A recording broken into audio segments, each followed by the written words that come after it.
Après avoir séjourné au Tchad courant avril pour notamment déployer la mission d'observation électorale de la Communauté économique des États de l'Afrique centrale, en abrégé CEAC, Gilberto da Piedad Verissimo, le président de la commission de la CEAC, est de retour au Tchad avec un objectif assez clair, faire le tour des différentes institutions et organes en charge de la gestion des élections et également de la gestion du contentieux post-électoral afin, le moment venu, de pouvoir se prononcer de façon objective sur l'ensemble du déroulement du processus et également sur le résultat final qui aura été publié par le Conseil constitutionnel. L'on a entendu ces éléments de précision alors qu'il sortait de son audience avec le président de l'Agence nationale de gestion des élections, en abrégé ANGE, chez qui il a d'ailleurs transmis un certain nombre de constatations faites par sa mission d'observation.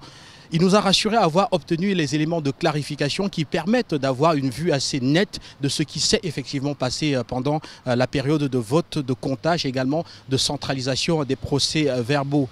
Au sortir de l'Ange, Gilberto da Piedad Verissimo s'est rendu directement au Conseil constitutionnel où une audience était également prévue avec le président du Conseil qui a été saisi et qui en ce moment prépare l'audience durant laquelle seront discutés les différents recours qui ont été introduits auprès de l'instance avant bien sûr la publication des résultats définitifs de ces élections.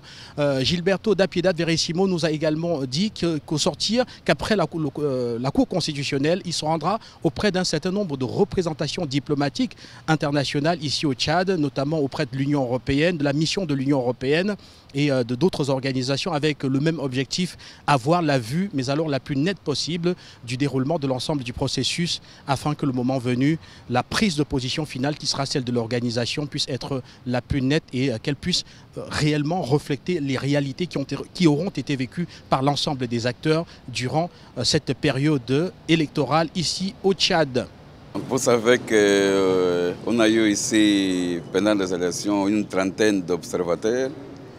qui ont été dans une bonne partie du pays. Et les observateurs ont fait des constats qu'on présentait dans une déclaration les 7 ou les 8 mai. Et on voudrait, avec le président de l'Agence nationale de gestion des élections, aussi avoir plus de détails par rapport à ce que nos observateurs ont constaté. Et on a reçu des réponses.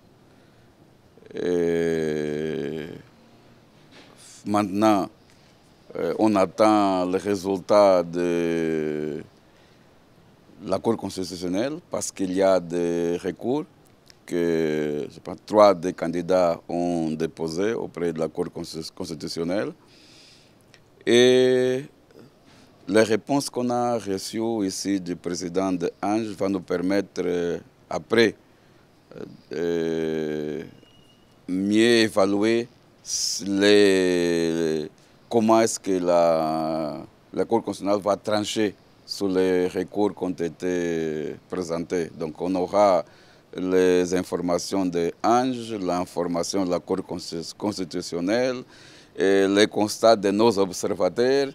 et aussi les recours des candidats pour que finalement la CSC puisse prendre une position définitive par rapport aux élections au Tchad. Nous aurons aussi des rencontres avec les partenaires du Tchad, les ambassadeurs, l'Union européenne,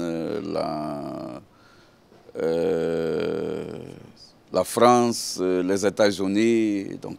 aussi pour prendre les constats,